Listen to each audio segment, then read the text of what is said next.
দেখুন, মক্কার জমিন যখন উত্তপ্ত ছিল, ইসলামের কথা বললেই তাকে গ্রেফতার করা হতো, ইসলামের কথা বললেই মানুষ তাকে বেঁধে ফেলতো, নামাজ পড়তে দেখলেই তাকে বন্দী করতো। ওরা কারা বুঝতেছেন তো?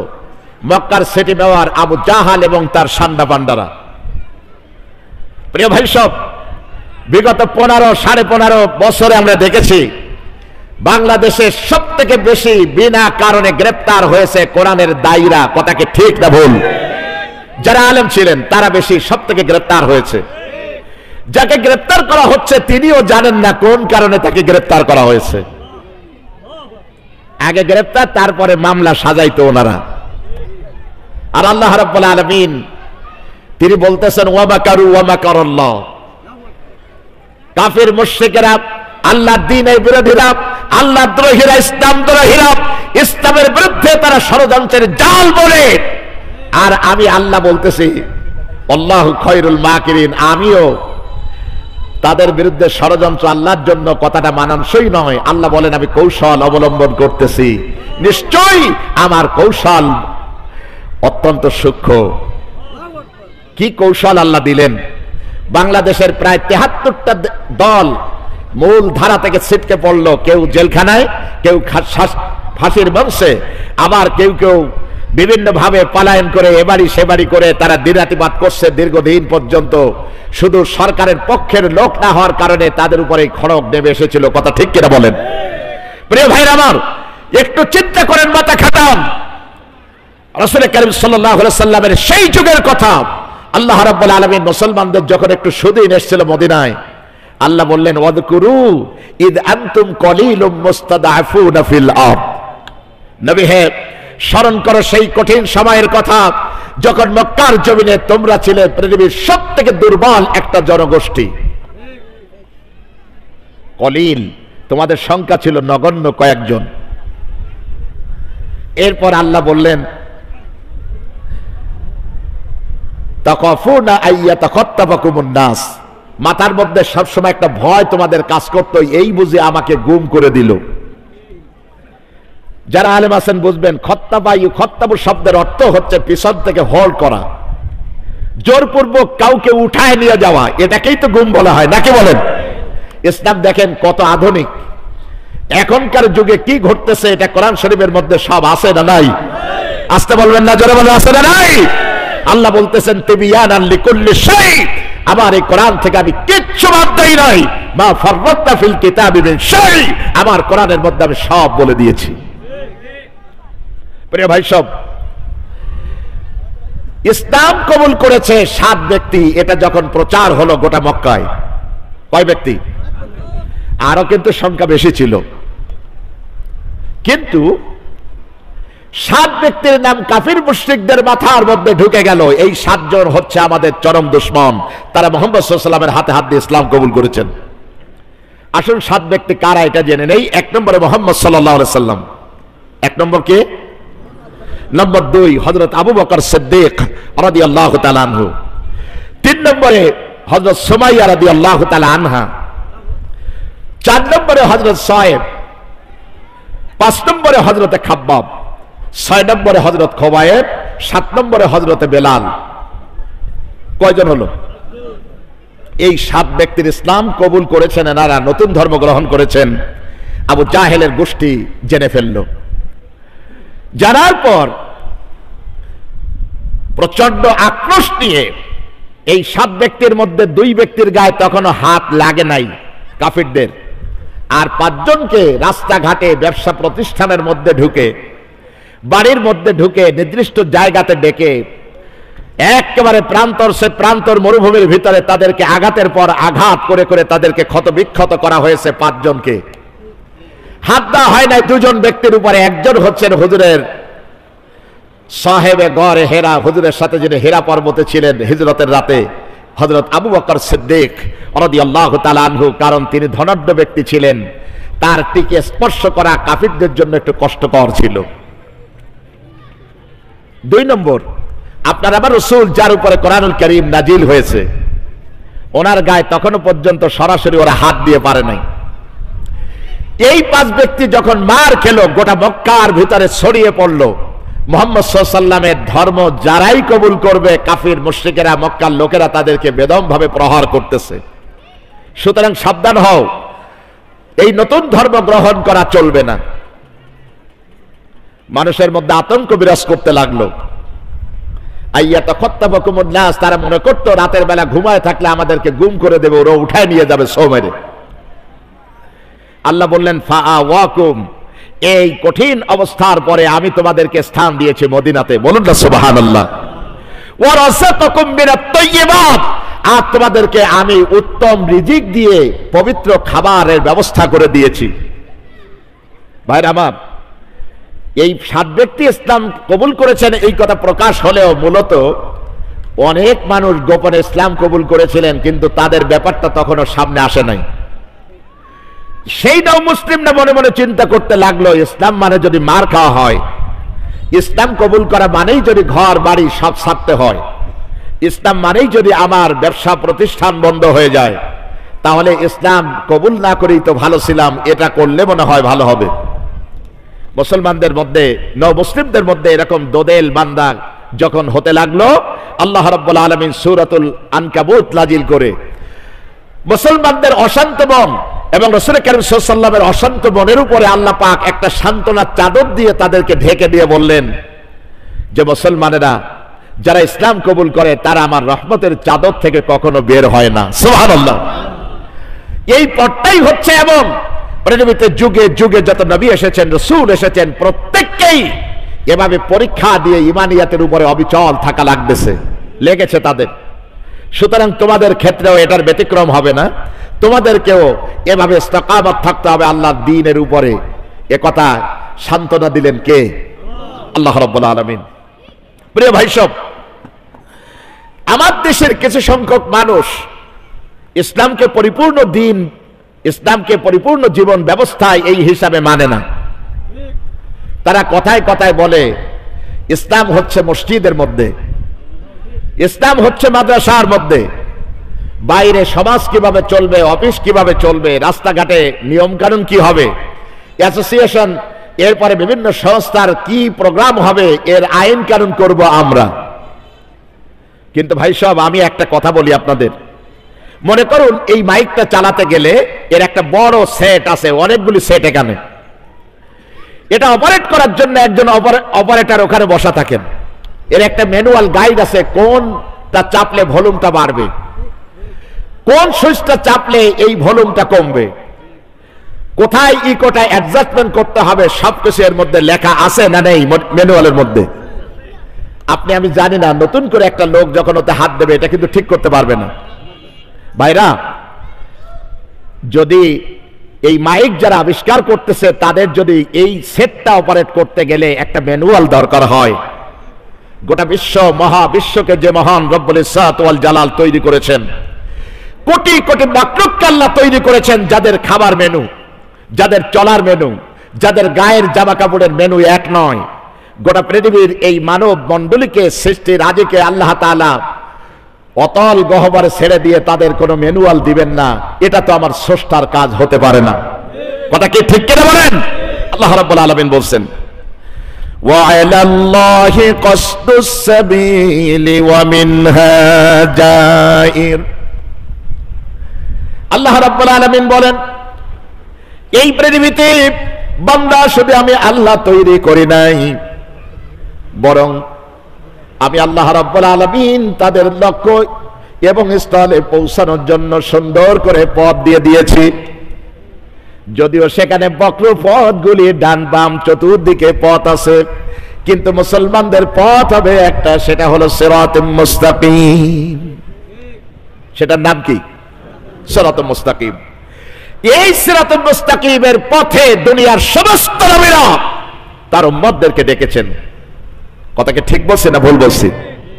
ইসলাম is not only the way of salvation, but it also a code of law and guide to world social, political, economical, and we would call the international life. ইসলাম একটা শুধু আন্দোলনের নাম না। সাসিনার পীর সাহেব ডাক দিল আর আমরা সবাই উপস্থিত হয়ে গেলাম। উপস্থিত হওয়া ইসলামের একটা পাঠ, কিন্তু পরিপূর্ণ ইসলাম এটা নয়। পরিপূর্ণ ইসলাম কোরআন এবং হাদিস। কথা ঠিক কিনা বলেন? তারাকতু ফীকুম আমরাইন, আল্লাহর নবী ইন্তেকালের আগে বলে গেছেন তোমাদের কাছে আমি দুটি জিনিস রেখে যাচ্ছি, লান তাদিল্লু, কোশ্চিন কালেও পথ হারাবে না। লানে তাকিব, আল্লাহ বললেন কোশ্চিন কালেও তোমরা পথ হারাবে না, বিপদগ্রস্ত হবে না, বিভ্রান্ত হবে না।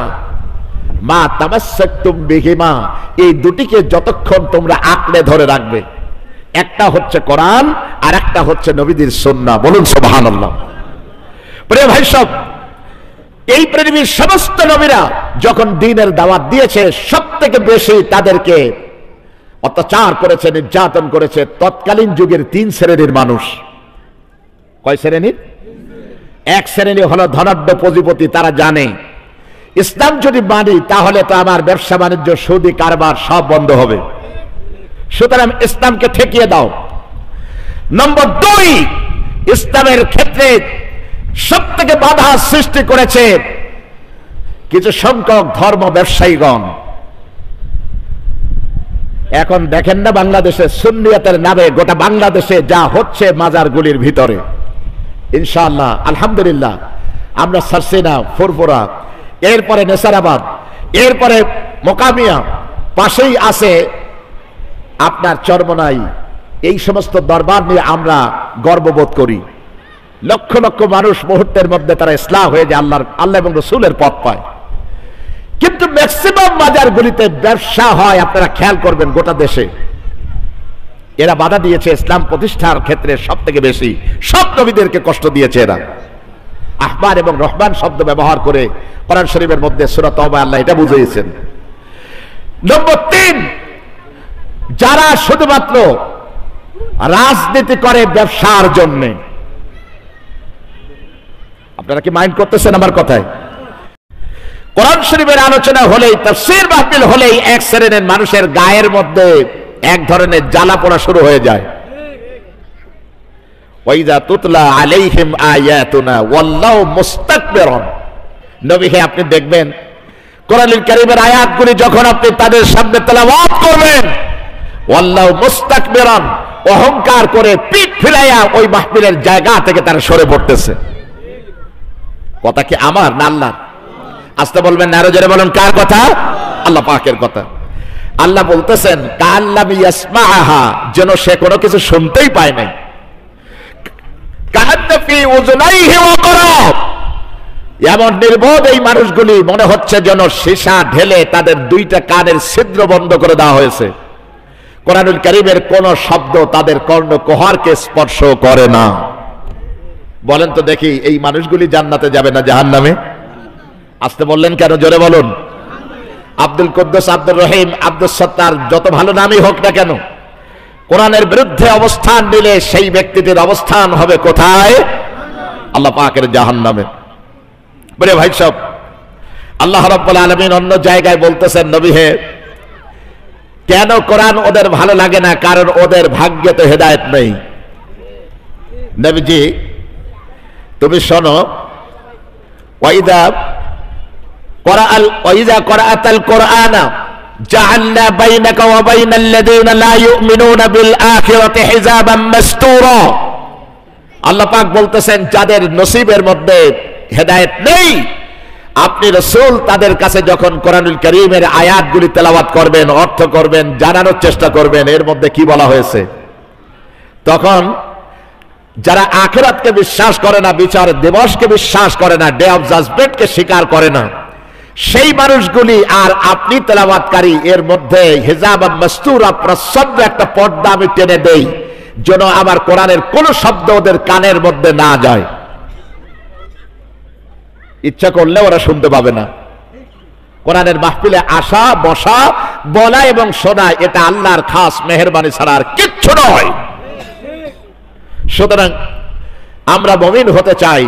কিরকম মুমিন? মুমিনদের কোয়ালিটি আল্লাহ পাক বলছে সূরা আনফাল আয়াত নম্বর 2, আয়াতটা সবারই জানা।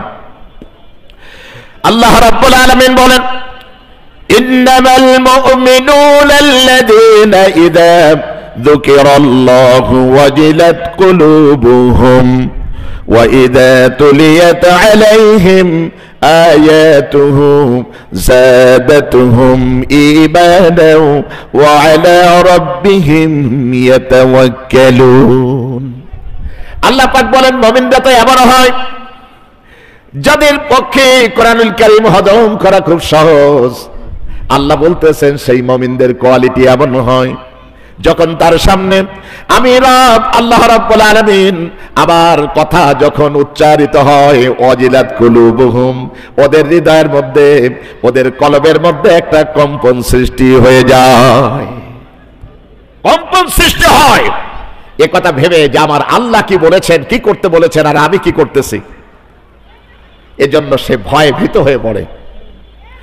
আল্লাহ রাব্বুল আলামিন বলেন মুমিনের 2 নম্বর কোয়ালিটি হলো ওয়াইজা তুলিয়াত আলাইহিম আয়াতুহু, আল্লাহর আয়াতগুলি যখন তার সামনে তেলাওয়াত করা হয় যাদাতুহুম ঈমানা, আল্লাহ বলতেছেন তার ঈমানটা যে স্তরে ছিল তা বহু গুণে বৃদ্ধি পেয়ে যায়। 3 নম্বর কোয়ালিটি ওয়ালা রাব্বিহিম ইয়াতাওয়াক্কালুন, সুখে দুঃখে ভালো থাকুক আর খারাপ থাকুক, গরম থাকুক আর ঠান্ডা থাকুক, সকল অবস্থায় এই মানুষটি নির্ভর করবে এক মহান সত্তার উপরে, তিনি কে? আল্লাহ রাব্বুল আলামিন। প্রিয় ভাই সব, এই কোরআনুল কারীমের আধুনিক বিজ্ঞান একটা নাম দিয়েছে, নামটা কি জানেন? আল কোরআন is the source of all knowledge and science.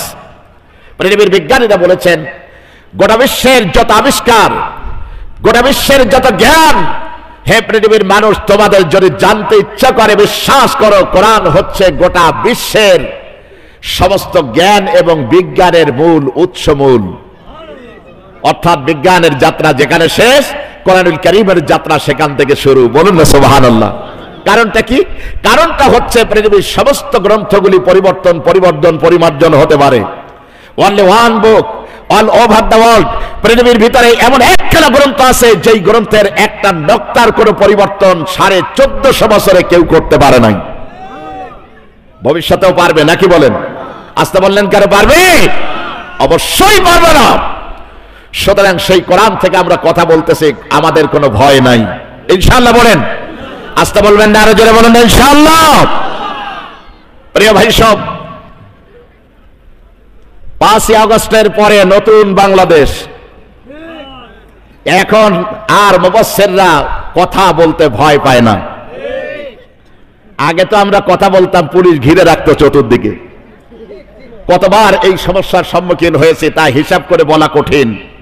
15.5 বছরে চট্টগ্রামে অবরুদ্ধ থেকেছি 3.5-4 ঘন্টা। আমাকে বলেছে আপনার কথাকে সাসপেন্ড করতে হবে। আমি বললাম আল্লাহর কোরআনের কথা সাসপেন্ড করার যোগ্যতা পৃথিবীর কোনো প্রশাসনের নেই। সুতরাং এই মাইক ডিস্টার্ব দিচ্ছে কেন? ওখানে নাড়াচাড়া দেওয়া যাবে না, কন্টিনিউশন ঠিক না থাকলে মানুষ বলবে না। কিন্তু আমি অনুরোধ করছি এই মাহফিলের চতুর্দিকে যত মানুষ বালেক পুরুষ ভাইরা ঘোরাফেরা করতেছেন, বিনয়ের সাথে বলছি কোরআনের সম্মানে আপনাদের আজকের বসা উচিত এখানে। কথা ঠিক কিনা বলেন? হযরত পীর সাহেব হুজুর উপস্থিত নেই, কিন্তু তার পক্ষ থেকে রিপ্রেজেন্টেটিভ তো এসছে, অনেক বড় মাপের আলেম। সুতরাং আপনারা আসুন, আমি একটু সালাদ দিচ্ছি, এরপরে বিরিয়ানি নিয়ে হুজুর আসতেছে ইনশাআল্লাহ। ইনশাআল্লাহ বলেন। প্রিয় ভাই সব, আমি আপনাদের কাছে যে কথা বলতেছিলাম, জজ বার্নার্ড শোকে প্রশ্ন করা হয়েছিল সকালেও কোরআন শরীফ পড়েন, বিকালেও, দুপুরেও, ব্যাপার কি মুসলমান হয়ে গেছেন নাকি? তার ছাত্ররা, পিএইচডি স্টুডেন্টরা প্রশ্ন করল। উনি তার জবাব দিয়েছিলেন, দি কোরআন does not contain a single scientific statement that is unaccepted. হে পৃথিবীর বিজ্ঞানীরা, কোরআন শরীফের টপ টু বটম সব আমি পড়েছি। কোরআন শরীফের মধ্যে একটা ছোট্ট শব্দ, একটা ছোট্ট সেন্টেন্স এমন ব্যবহার করা হয় নাই যা আধুনিক বিজ্ঞানের সাথে টক্কর লাগতে পারে। বরং আমার কাছে মনে হয়েছে টোটাল কনসেপ্ট কোরআনুল কারীমের টপ টু বটম একটা বিজ্ঞানের সুন্দর সূক্ষ্ম সুতা দিয়ে আল্লাহ তাআলা বেঁধে দিয়ে বলতেছেন ওয়াল কোরআনিল হাকিম। এই বিজ্ঞান নয়, কোরআনের শপথ করে আমি আল্লাহ বলছি, সুবহানাল্লাহ।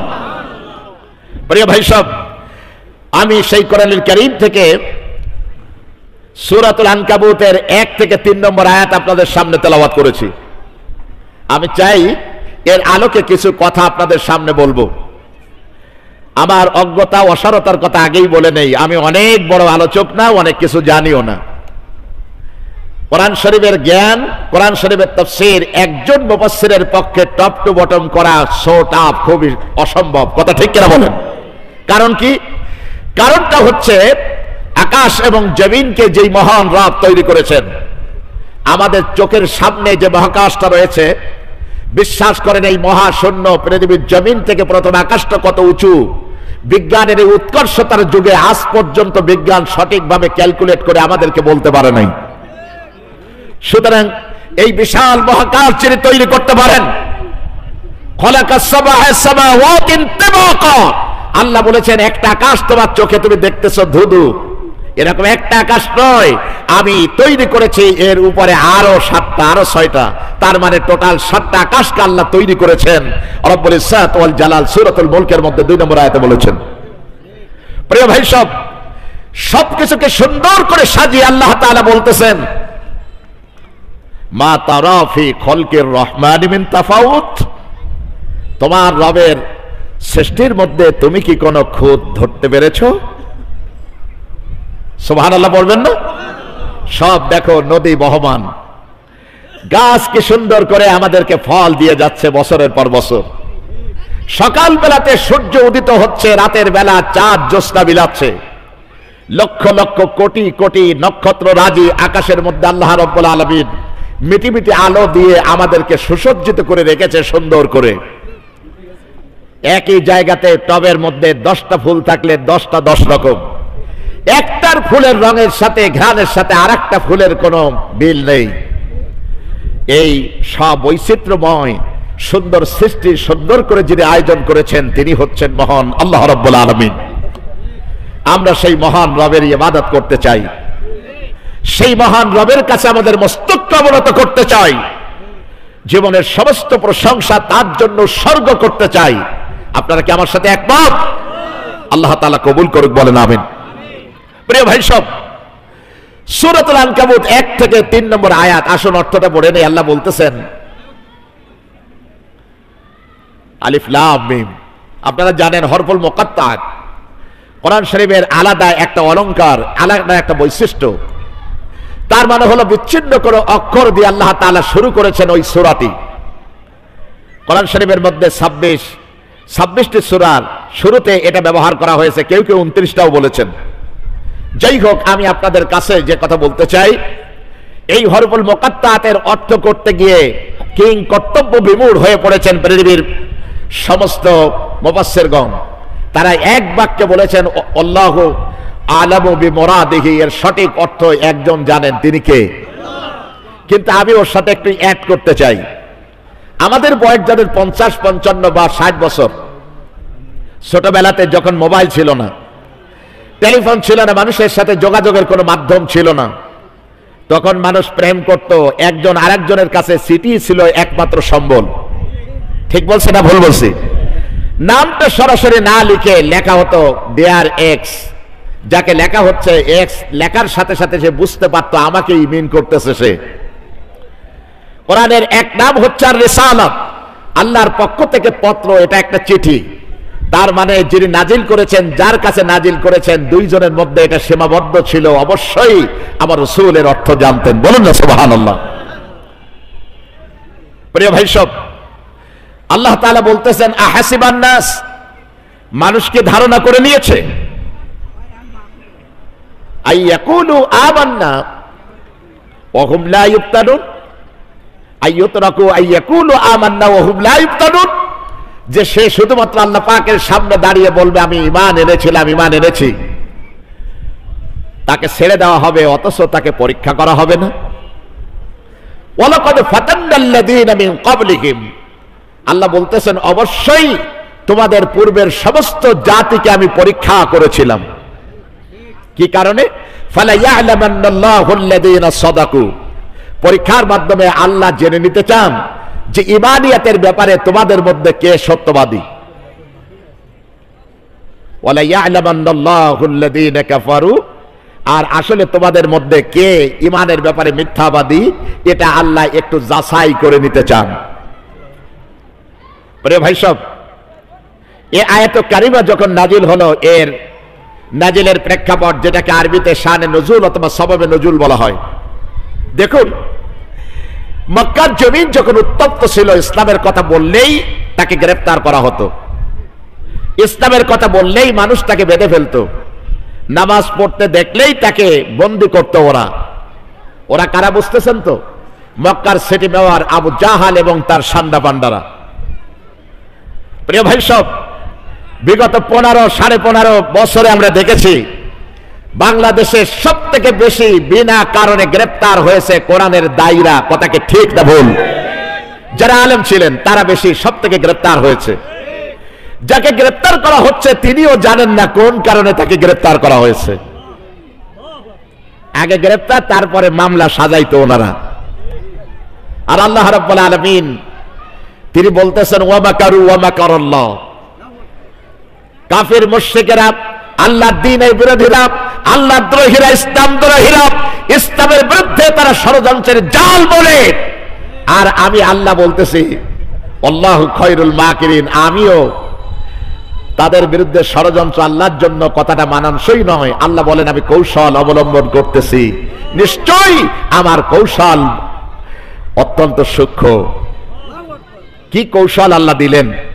বাংলাদেশের প্রায় 73টা দল মূল ধারা থেকে ছিটকে পড়লো। কেউ জেলখানায়, কেউ ফাঁসির মঞ্চে, আবার কেউ কেউ বিভিন্ন ভাবে পলায়ন করে এবাড়ি সেবাড়ি করে তারা দিনাতিপাত করছে দীর্ঘদিন পর্যন্ত।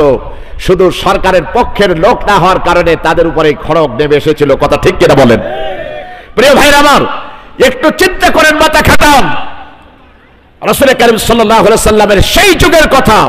আল্লাহ রাব্বুল আলামিন মুসলমানদের যখন একটু সুদিন এসেছিল মদিনায়, আল্লাহ বললেন, ওয়াযকুরু ইদ আনতুম কলিলুম মুস্তাদআফুনা ফিল আরদ।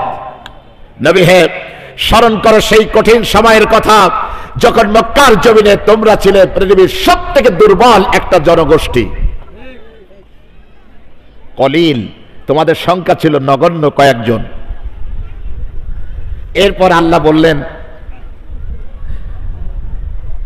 তাকাফুনা আইয়াতাখাত্তাফাকুমুন নাস, মাথার মধ্যে সবসময় একটা ভয় তোমাদের কাজ করতো, এই বুঝে আমাকে গুম করে দিল। যারা আলেম আছেন বুঝবেন, খত্তাবু শব্দের অর্থ হচ্ছে পিছন থেকে হোল্ড করা, জোরপূর্বক কাউকে উঠায় নিয়ে যাওয়া, এটাকেই তো গুম বলা হয়, নাকি বলেন? ইসলাম দেখেন কত আধুনিক। এখনকার যুগে কি ঘটতেছে এটা কোরআন শরীফের মধ্যে সব আছে না নাই? আসতে বলবেন না, জোরে বলেন, আছে না নাই? আল্লাহ বলতেছেন, তিবিয়ানান লিকুল্লি শাই, আমার এই কোরআন থেকে আমি কিচ্ছু বাদ দেই নাই। মা ফাররাতনা ফিল কিতাবি মিন শাই, আমার কোরআনের মধ্যে আমি সব বলে দিয়েছি। প্রিয় ভাই সব, ইসলাম কবুল করেছে 7 ব্যক্তি। এটা যখন প্রচার হলো গোটা মক্কায়, কয় ব্যক্তি? আরো কিন্তু সংখ্যা বেশি ছিল, কিন্তু 7 ব্যক্তির নাম কাফির মুশরিকদের মাথার মধ্যে ঢুকে গেল। এই 7 জন হচ্ছে আমাদের চরম দুশমন। তারা মুহাম্মদ সাল্লাল্লাহু আলাইহি ওয়াসাল্লামের হাতে হাত দিয়ে ইসলাম কবুল করেছেন। আসুন 7 ব্যক্তি কারা এটা জেনে নেই। 1 নম্বরে মুহাম্মদ সাল্লাল্লাহু আলাইহি ওয়াসাল্লাম। 1 নম্বর কে? নম্বর 2 হযরত আবু বকর সিদ্দিক রাদিয়াল্লাহু তাআলা আনহু। 3 নম্বরে হযরত সুমাইয়া রাদিয়াল্লাহু তাআলা আনহা। 4 নম্বরে হযরত সায়েব। 5 নম্বরে হযরত খাব্বাব। 6 নম্বরে হযরত খুবাইব। 7 নম্বরে হযরত বেলাল। কয়জন হলো? এই 7 ব্যক্তির ইসলাম কবুল করেছেন, এনারা নতুন ধর্ম গ্রহণ করেছেন। আবু জাহেলের গোষ্ঠী জেনে ফেলল। জানার পর প্রচন্ড আক্রোশ নিয়ে এই 7 ব্যক্তির মধ্যে 2 ব্যক্তির গায়ে তখনও হাত লাগে নাই কাফিরদের, আর 5 জনকে রাস্তাঘাটে ব্যবসা প্রতিষ্ঠানের মধ্যে ঢুকে, বাড়ির মধ্যে ঢুকে, নির্দিষ্ট জায়গাতে ডেকে একেবারে প্রান্তর মরুভূমির ভিতরে তাদেরকে আঘাতের পর আঘাত করে করে তাদেরকে ক্ষতবিক্ষত করা হয়েছে। 5 জনকে হাত দেওয়া হয় নাই 2 জন ব্যক্তির উপরে। একজন হচ্ছেন হুজুরের সাহেবে গড়ে হেরা, হুজুরের সাথে যিনি হেরা পর্বতে ছিলেন হিজরতের রাতে, হযরত আবু বকর সিদ্দিক রাদিয়াল্লাহু তাআলা আনহু। কারণ তিনি ধনাঢ্য ব্যক্তি ছিলেন, তার টিকে স্পর্শ করা কাফিরদের জন্য একটু কষ্টকর ছিল। 2 নম্বর, আপনার আবার রাসূল যার উপরে কোরআনুল কারীম নাজিল হয়েছে, ওনার গায়ে তখনো পর্যন্ত সরাসরি ওরা হাত দিয়ে পারে নাই। এই 5 ব্যক্তি যখন মার খেলো, গোটা মক্কার ভিতরে ছড়িয়ে পড়লো মুহাম্মদ সাল্লাল্লাহু আলাইহি ওয়াসাল্লামের ধর্ম যারাই কবুল করবে, কাফির মুশরিকেরা, মক্কার লোকেরা তাদেরকে বেদমভাবে প্রহার করতেছে। সুতরাং সাবধান হও, এই নতুন ধর্ম গ্রহণ করা চলবে না। মানুষের মধ্যে আতঙ্ক বিরাজ করতে লাগলো। আইয়াতাখাত্তাফাকুমুন নাস, তারা মনে করতো রাতের বেলা ঘুমায় থাকলে আমাদেরকে গুম করে দেবে, ওরা উঠায় নিয়ে যাবে সোমেরে। আল্লাহ বললেন ফাআওয়াকুম, এই কঠিন অবস্থার পরে আমি তোমাদেরকে স্থান দিয়েছি মদিনাতে। বলুন না সুবহানাল্লাহ। ওয়া রাযাকাকুম মিনাত তাইয়্যিবাত, আর তোমাদেরকে আমি উত্তম রিজিক দিয়ে পবিত্র খাবারের ব্যবস্থা করে দিয়েছি। ভাইরা আমার, এই 7 ব্যক্তি ইসলাম কবুল করেছেন এই কথা প্রকাশ হলেও মূলত অনেক মানুষ গোপনে ইসলাম কবুল করেছিলেন, কিন্তু তাদের ব্যাপারটা তখনও সামনে আসে নাই। সেইটাও মুসলিমরা মনে মনে চিন্তা করতে লাগলো, ইসলাম মানে যদি মার খাওয়া হয়, ইসলাম কবুল করা মানেই যদি ঘর বাড়ি সব ছাড়তে হয়, ইসলাম মানেই যদি আমার ব্যবসা প্রতিষ্ঠান বন্ধ হয়ে যায়, তাহলে ইসলাম কবুল না করেই তো ভালো ছিলাম, এটা করলে মনে হয় ভালো হবে। মুসলমানদের মধ্যে, মুসলিমদের মধ্যে এরকম দোদেল বান্দা যখন হতে লাগলো, আল্লাহ রাব্বুল আলামিন সূরাতুল আনকাবুত নাজিল করে মুসলমানদের অশান্ত মন এবং রাসূল কারীম সাল্লাল্লাহু আলাইহি ওয়াসাল্লামের অশান্ত মনের উপরে আল্লাহ পাক একটা সান্ত্বনার চাদর দিয়ে তাদেরকে ঢেকে দিয়ে বললেন যে মুসলমানেরা যারা ইসলাম কবুল করে তারা আমার রহমতের চাদর থেকে কখনো বের হয় না। সুবহানাল্লাহ। এই পথটাই হচ্ছে, এবং পৃথিবীতে যুগে যুগে যত নবী এসেছেন, রাসূল এসেছেন, প্রত্যেককেই এভাবে পরীক্ষা দিয়ে ঈমানিয়াতের উপরে অবিচল থাকা লেগেছে তাদের। সুতরাং তোমাদের ক্ষেত্রেও এটার ব্যতিক্রম হবে না, তোমাদেরকেও এভাবে ইস্তিকামত থাকতে হবে আল্লাহর দ্বীনের উপরে। একথা সান্ত্বনা দিলেন কে? আল্লাহ রাব্বুল আলামিন। প্রিয় ভাই সব, আমার দেশের কিছু সংখ্যক মানুষ ইসলামকে পরিপূর্ণ দ্বীন, ইসলামকে পরিপূর্ণ জীবন ব্যবস্থায় এই হিসাবে মানে না। তারা কথায় কথায় বলে ইসলাম হচ্ছে মসজিদের মধ্যে, ইসলাম হচ্ছে মাদ্রাসার মধ্যে, বাইরে সমাজ কিভাবে চলবে, অফিস কিভাবে চলবে, রাস্তাঘাটে নিয়ম কানুন কি হবে, অ্যাসোসিয়েশন, এরপরে বিভিন্ন সংস্থার কি প্রোগ্রাম হবে, এর আইন কানুন করব আমরা। কিন্তু ভাই সব, আমি একটা কথা বলি আপনাদের, মনে করুন এই মাইকটা চালাতে গেলে এর একটা বড় সেট আছে, অনেকগুলি সেট এখানে।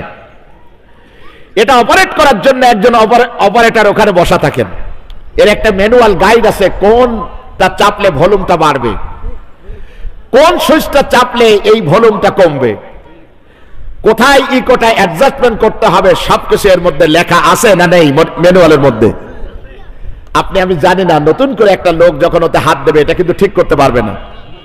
ভাইরা, যদি এই মাইক যারা আবিষ্কার করতেছে তাদের যদি এই সেটটা অপারেট করতে গেলে একটা ম্যানুয়াল দরকার হয়, গোটা বিশ্ব, মহাবিশ্বকে যে মহান রব্বুল ইজ্জত ওয়াল জালাল তৈরি করেছেন, কোটি কোটি মাখলুককে আল্লাহ তৈরি করেছেন, যাদের খাবার মেনু, যাদের চলার মেনু, যাদের গায়ের জামা কাপড়ের মেনু এক নয়।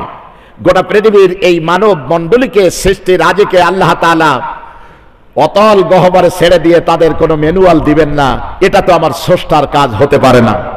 কথা কি ঠিক কিনা বলেন? আল্লাহ রাব্বুল আলামিন বলছেন, ওয়া আলাল্লাহি কসদুস সাবিলি ওয়া মিনহা জাইর। আল্লাহ রাব্বুল আলামিন বলেন, এই পৃথিবীতে বান্দা শুধু আমি আল্লাহ তৈরি করি নাই, বরং আমি আল্লাহ রাব্বুল আলামিন তাদের লক্ষ্য এবং স্থলে পৌঁছানোর জন্য সুন্দর করে পথ দিয়ে দিয়েছি। যদিও সেখানে বক্র পথগুলি ডান বাম চতুর্দিকে পথ আছে, কিন্তু মুসলমানদের পথ হবে একটা, সেটা হলো সিরাতুল মুস্তাকিম। সেটার নাম কি? সিরাতুল মুস্তাকিম। এই সিরাতুল মুস্তাকিমের পথে দুনিয়ার সমস্ত নবীরা তার উম্মতদেরকে ডেকেছেন। কথাকে ঠিক বলছি না ভুল বলছি? ইসলাম is not only the way of salvation, but it also a code of law and guide to all social, political, economical and we would call the international life.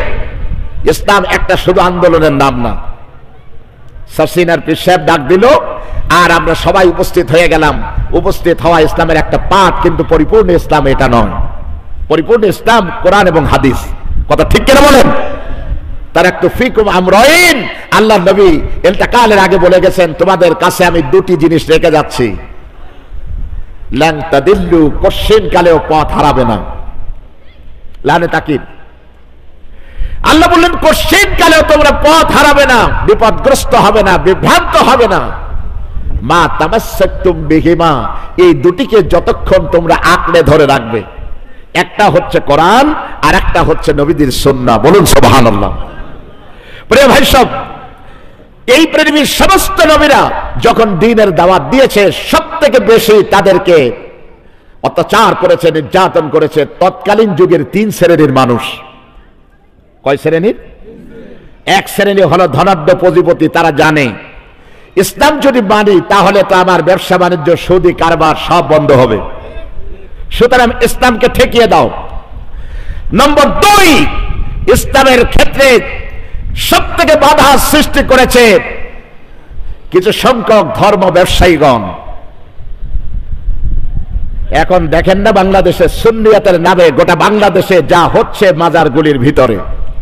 ইনশাআল্লাহ আলহামদুলিল্লাহ আমরা সারসিনা, ফুরফুরা, এরপরে নেসারাবাদ, এরপরে মোকামিয়া, পাশেই আছে আপনার চরমনাই। এই সমস্ত দরবার নিয়ে আমরা গর্ববোধ করি।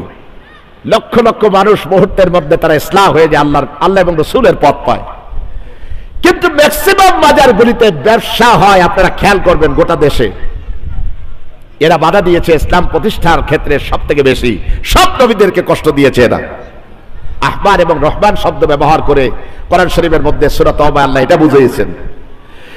নম্বর 3, যারা শুধুমাত্র রাজনীতি করে ব্যবসার জন্য। আপনারা কি মাইন্ড করতেছেন আমার কথায়?